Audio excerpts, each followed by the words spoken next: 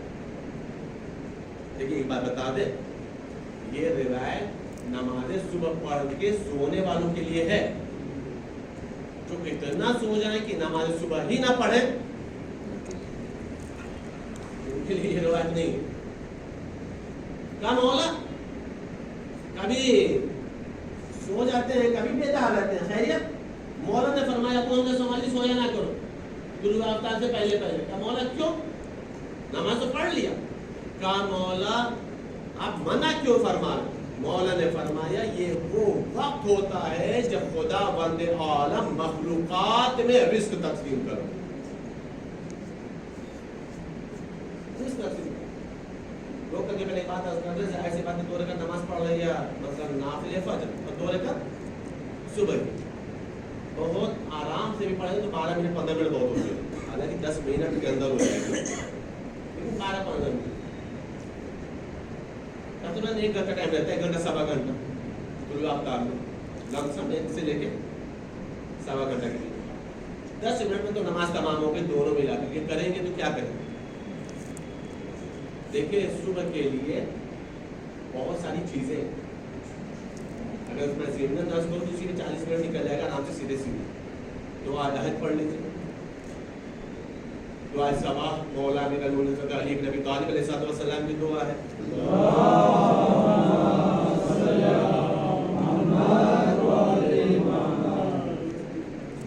ایک دو چھوٹی چھوٹی سورہ پڑھ لیجیے. ایک رکوع کا قرآن مثلا پڑھ لیجیے. ایک تسبیح استغفار کے پڑھ لیجیے. قرآن کریم میں جہاں مومنین کی نشانیاں بیان کی گئی اس میں یہ ہے کہ مومن وہ ہے جو سحر کے وقت استغفار پڑھتے ہیں. ایک تسبیح صلوات پڑھ کر کے آل محمد کی بارگاہ میں ہدیہ کر دیجیے. 1 گھنٹہ نکل جائے گا 40 منٹ نکل جائے گا. اس کے بعد اتنا ٹائم نہیں بچے گا شاید کہ پھر آپ کچھ اور پڑھ لیں جہاں تک ہم نے سمجھا. ہو سکتا 2-4 چھوٹی چھوٹی تعقیبات پڑھ لیں گے تو ہو جائے گا بس اس سے زیادہ نہیں. یعنی وہ ٹائم گزارنے میں بھی ٹائم نہیں لگے گا. اس کے بعد آ کر کے آرام سے بستر خواب میں سو جائیے کوئی ٹینشن نہیں.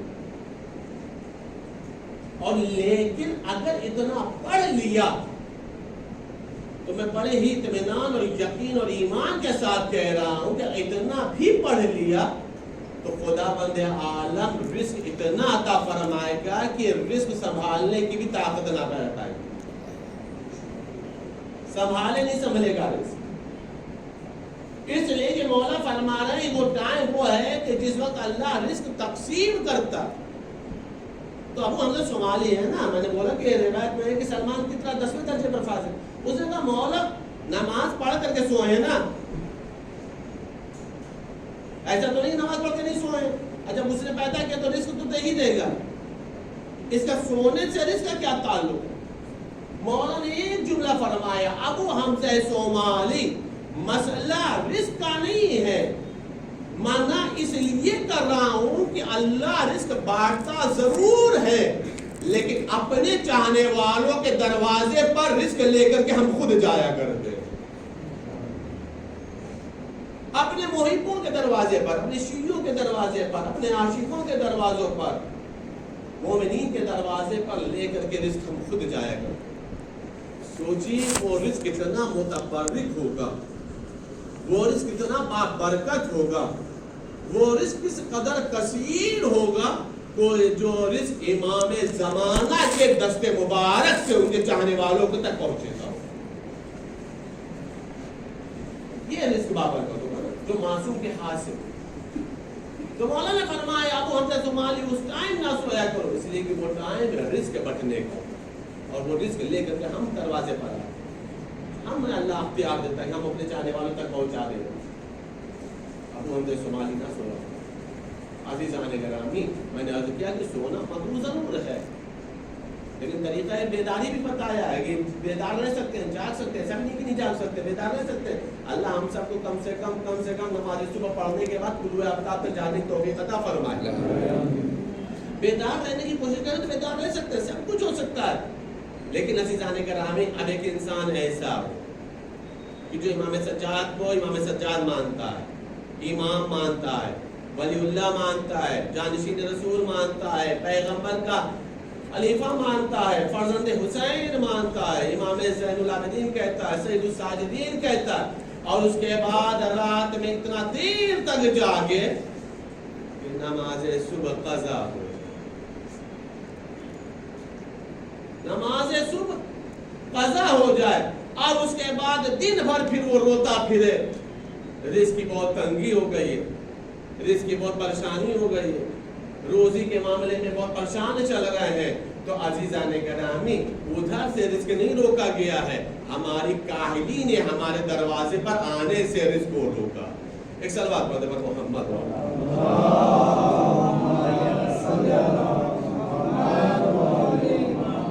ایک اور صلوات پڑھتے پر محمد۔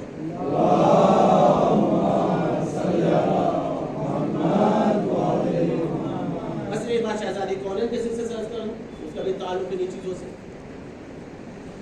حضرت فاطمیہ چل شہزادی کونین سے ایک خاتون نے پوچھا، ایک مدینے کی خاتون نے پوچھا، بی بی یہ بتائی اس دنیا سے آپ نے پسند کیا کیا، اپنے اس دنیا سے اپنے لیے کیا پسند کیا؟ 18 سال کی زندگی ہے شہزادی، آپ نے کیا پسند کیا؟ شہزادی نے فرمایا اس دنیا سے ہم نے صرف 3 چیز پسند کی، صرف 3 چیز۔ شہزادی وہ کیا 3 چیزیں؟ کہ ایک اپنے بابا کے قبر مبارک کی زیارت، دوسرا تلاوت قرآن، اور تیسری چیز اللہ کی راہ میں خرچ کرنا، جسے ہم لوگ زبان کہتے ہیں چیریٹی کرنا، انفاق کرنا، اللہ کی راہ میں خرچ کرنا۔ اس لیے کہ قرآن کریم آواز یقرض اللہ قرضا حسنا، کون ہے جو اللہ کو بہترین قرض حسنا عطا کرے؟ سب سے اچھا کاروبار، سب سے اچھا بزنس ہم نے اللہ کے ساتھ 3 چیزیں ہم نے پسند کی ہیں، تلاوت قرآن، اللہ کی راہ میں خرچ کرنا، اور زیارت خاتم النبیین۔ خداوند اعلیٰ ہم سب کو شہزادی کی خواہش پر عمل کرنے کی توفیق عطا فرمائے، ہم سب کو رحمت پاتے والے کے ساتھ نصیب، ہم سب کو اللہ کی راہ میں خرچ کرنے کی توفیق عطا فرمائے۔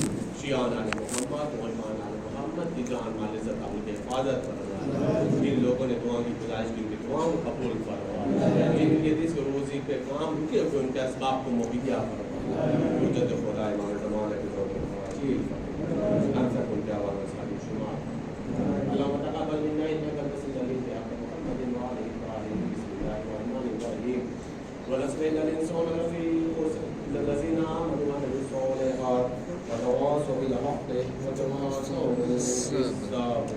اللهم صل على محمد وعلى محمد، اللهم صل على محمد وعلى محمد، اللهم صل على محمد وعلى محمد۔ اعوذ باللہ من الشیطان الرجیم، بسم اللہ الرحمن الرحیم، الحمد للہ رب العالمین والصلاۃ والسلام علی اشرف الانبیاء والمرسلین سیدنا و نبینا مولانا القاسم محمد، اللهم صل علی محمد وعلى محمد۔ لوگ کے جو مسائل شرعیہ چلتے ہیں اس کے سلسلے سے ایک مسئلہ ذکر ہے جو پورا ہو رہا ہے کہ نماز جمعہ میں شرکت کرنے کے لیے چاہیے۔ نماز جمعہ ایک ایسی نماز ہے جو فرادہ نہیں ہو سکتی، نماز عیدین فرادہ ہے، یومیہ نمازیں میں پنجگانہ نمازیں فرادہ پڑھی جا سکتی ہے، اس وجہ سے نماز جماعت میں نہ آئے،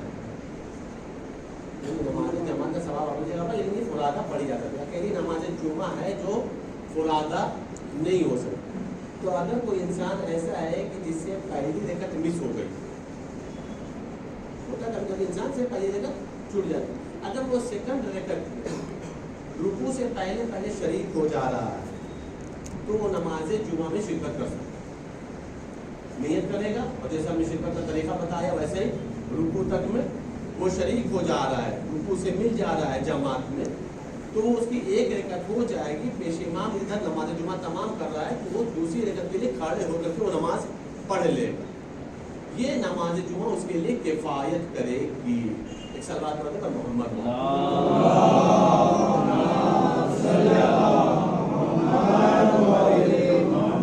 بسم اللہ الرحمن الرحیم ان اللہ وملائکتہ یصلون علی النبی یا ایھا الذین آمنوا صلوا علیہ وسلموا تسلیما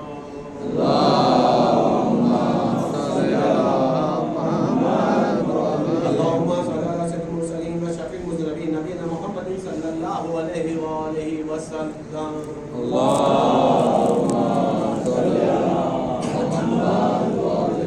وعلى إمام المسلمين وقائد الغر المهجرين أمير المؤمنين علي بن أبي طالب اللهم صل على محمد وعلى سيد النساء العالمين وسيد خاتم النبيين سيدتنا فاطمة بنت رسول الله صلوات الله عليها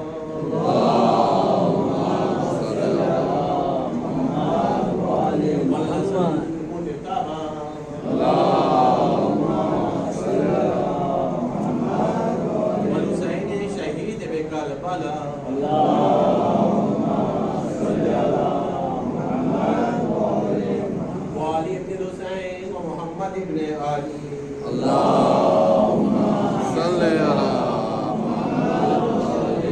وجعفر بن محمد وموسى بن جعفر اللهم صل على محمد وعلي وعلي بن موسى ومحمد بن علي اللهم صل على محمد وعلي وعلي بن محمد والحسن بن علي عليهم الصلاة والسلام اللهم صل على اللهم صل على مولانا صاحب الزمان